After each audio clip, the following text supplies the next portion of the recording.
Good morning, everyone. Thanks for being here. And today we'll be looking at two issues which have been grabbing headlines lately, of course, for months and sometimes in some cases for a couple of years. One is the situation in Hong Kong, and the other is the US-China relationship. With us today, we have Professor Danny Quah, who is Dean and Lee Ka-shing Professor of Economics at Lee Kuan Yew School of Public Policy at NUS, Selena Ling, Chief Economist of OCBC Bank, Vikram Khanna, Associate Editor of the Straits Times, and coming in via Skype from Hong Kong, we have Claire Huang, our Hong Kong correspondent, whom we'll be hearing from in just a second. Hi, Claire.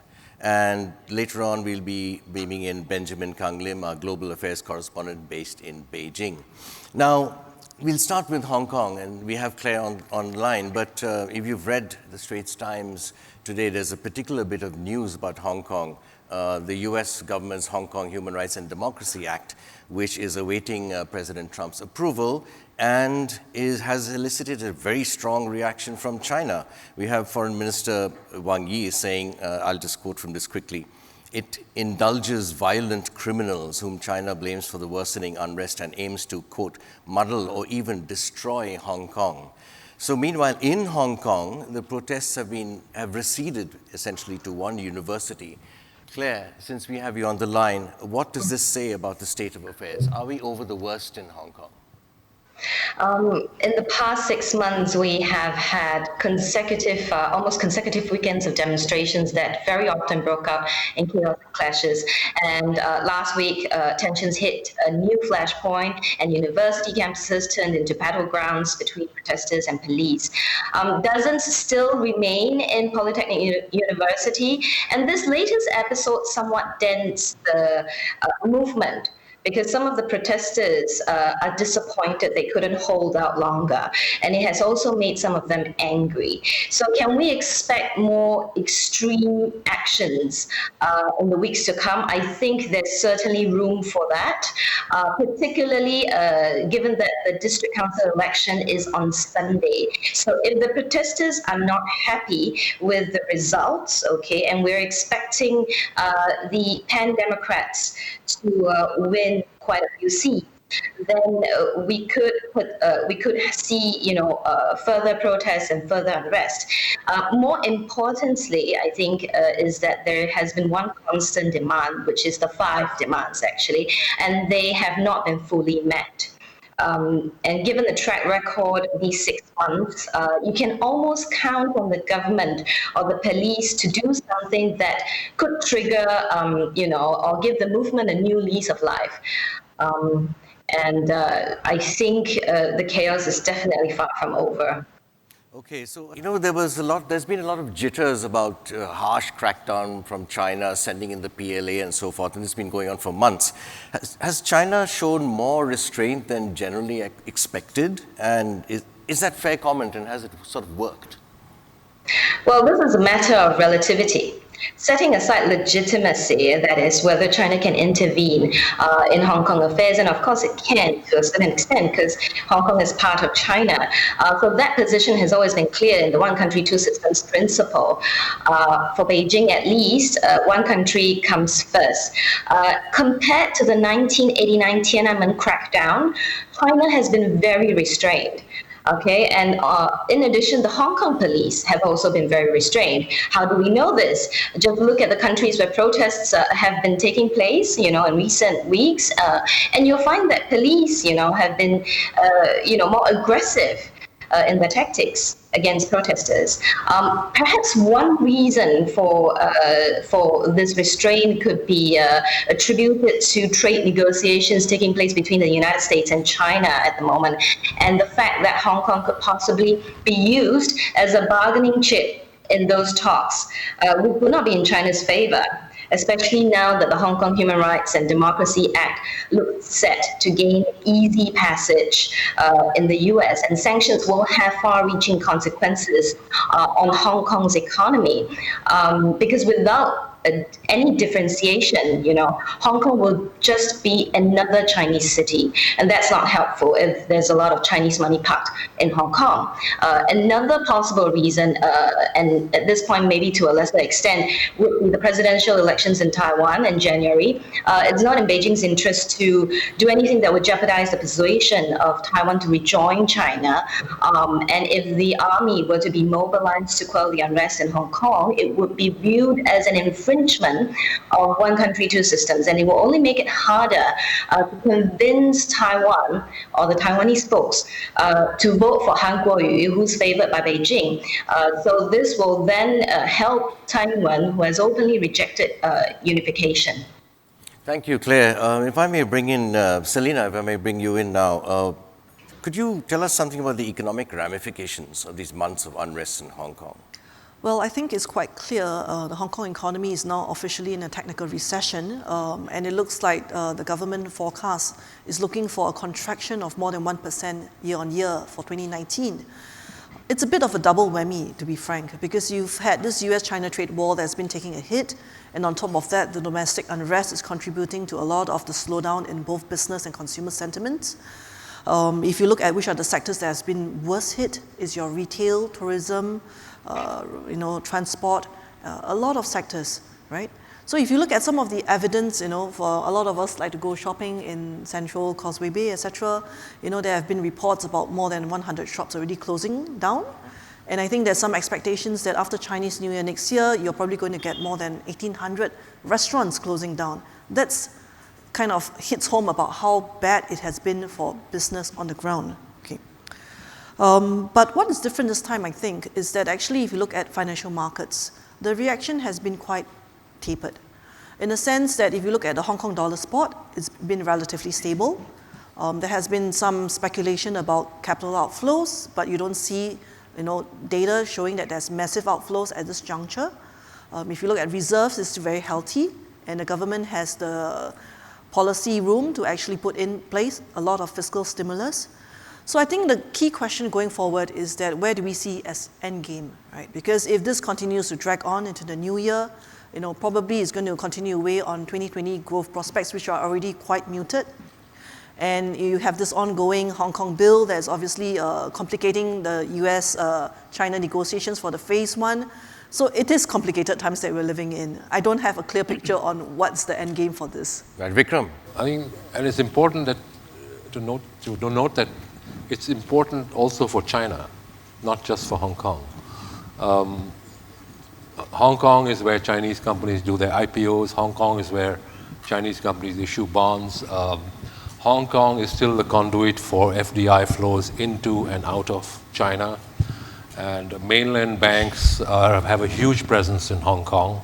They account for about 40% of the assets of the Hong Kong banking system.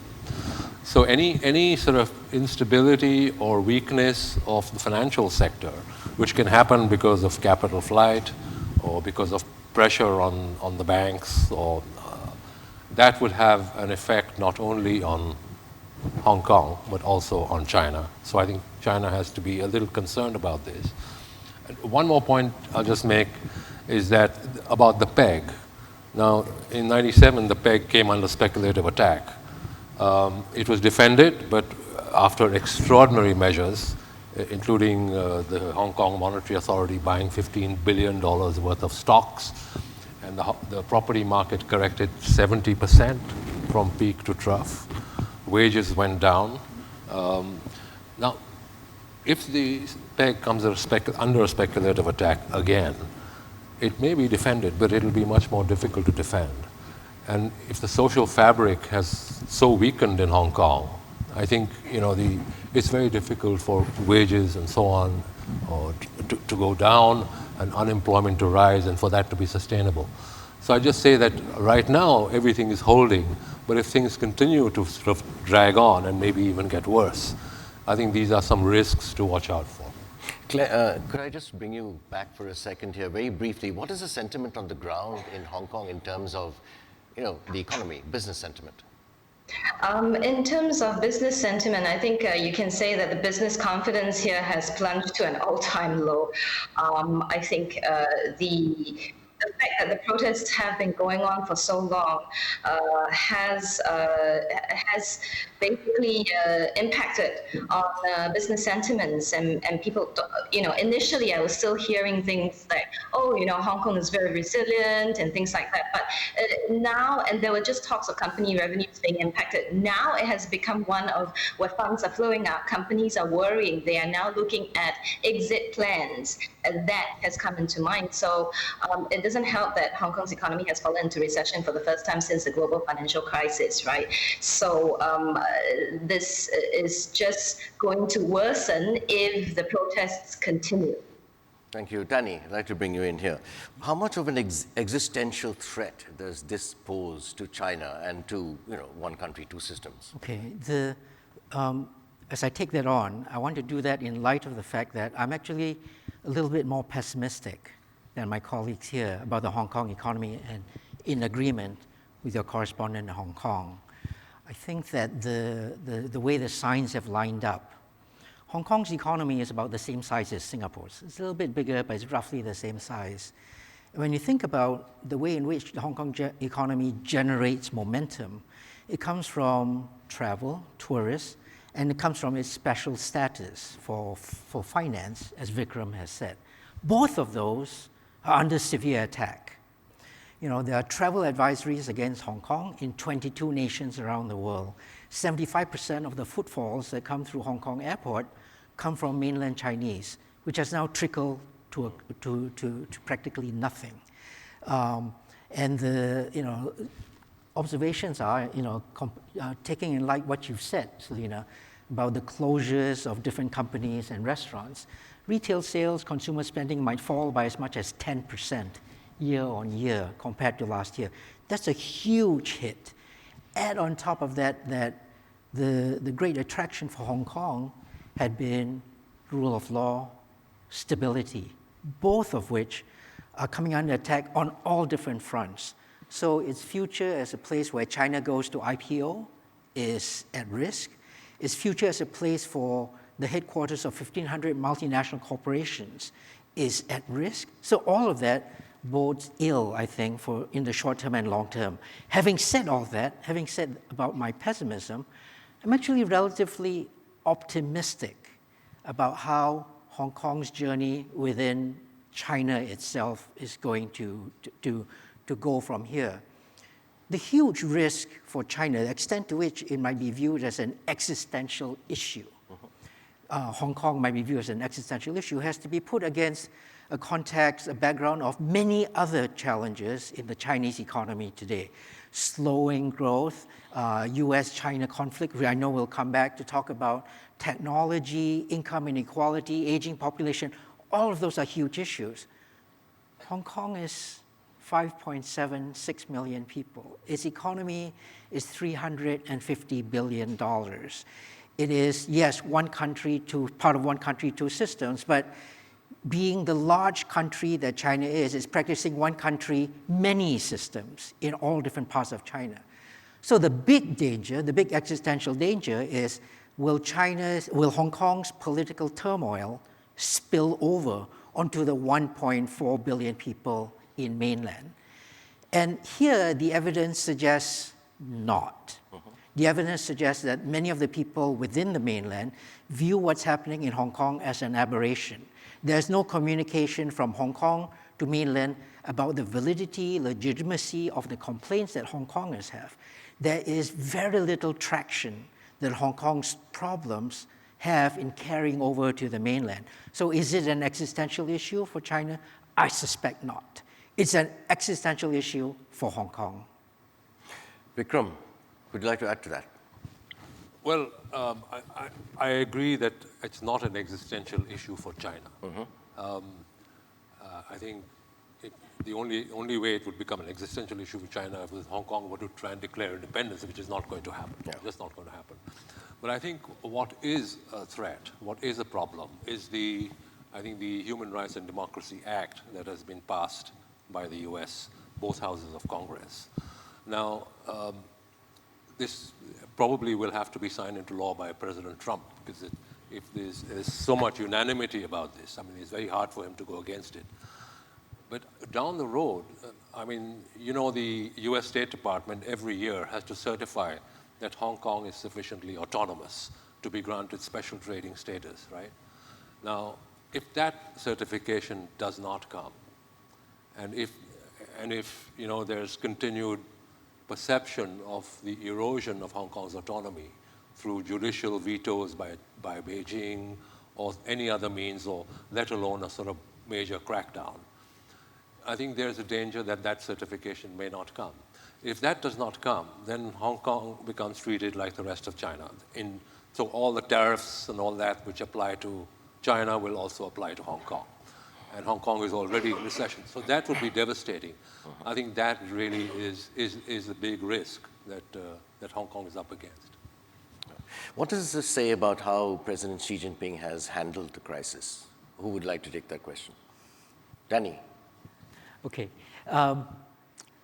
Like China itself, Xi Jinping faces numerous challenges. He's still in the midst of dealing with the anti-corruption work. He's now dealing with an America and a Trump that has turned surprisingly recalcitrant in the way they're engaging with China. So I suspect that for him, Hong Kong is one of many different problems on the table. Where the rubber hits the road, as it were, is in what Vikram just said, because America has decided to take upon itself to take a look in on Hong Kong's internal challenges through the Hong Kong Human Rights Democracy Act. There could well be unintended consequences there, but those unintended consequences need not work against Xi Jinping and against China. Because as Vikram has described, one of the consequences of this is that Hong Kong's special position within the global system will be removed as part of the workings out of this act. What that will mean is that Hong Kong becomes just another Chinese city. And it becomes just another Chinese city, its status being where the financial activity happens, where it could be a model for how China might go, becomes even more diminished. It becomes even less important as far as Xi Jinping is concerned. On top of all that, you know, if you compare what's happening, compare the action against the demonstrators or the rioters, depending on how you look at it, the restraint has been remarkable, both from within Hong Kong and from China itself. You compare what's happened against the millions of demonstrators in Hong Kong, where the first 3 months, 400 of them were arrested. When we had thousands of demonstrators occupy Wall Street in New York, over 700 got thrown in jail. So restraint has been remarkable. So all of that says that China has actually managed this remarkably well. It could do better. There could be a resolution of this earlier. But there are many other challenges that Xi is having to deal with. Selena, just very quickly, can you imagine Hong Kong as just another Chinese city, like Danny just said? I think that probably will be quite catastrophic for the Hong Kong economy. But in the overall scheme of things for China and the world, maybe not so much. I think the irony is that today we see, the US administration basically withdrawing from a lot of the rules-based regime that DPM Heng talked about earlier today, whether it's the TPP, WTO, etc., but it's chosen to focus on this Hong Kong human rights issue, right? So that gives, in a sense, greater significance in the overall scheme of things in these talks with China. Whether this is going to be positive or negative for Hong Kong and the economy, I think it really waits to be seen. Because I think if we go down the road where the review of Hong Kong's special status is actually revoked, it's going to be devastating for the Hong Kong economy.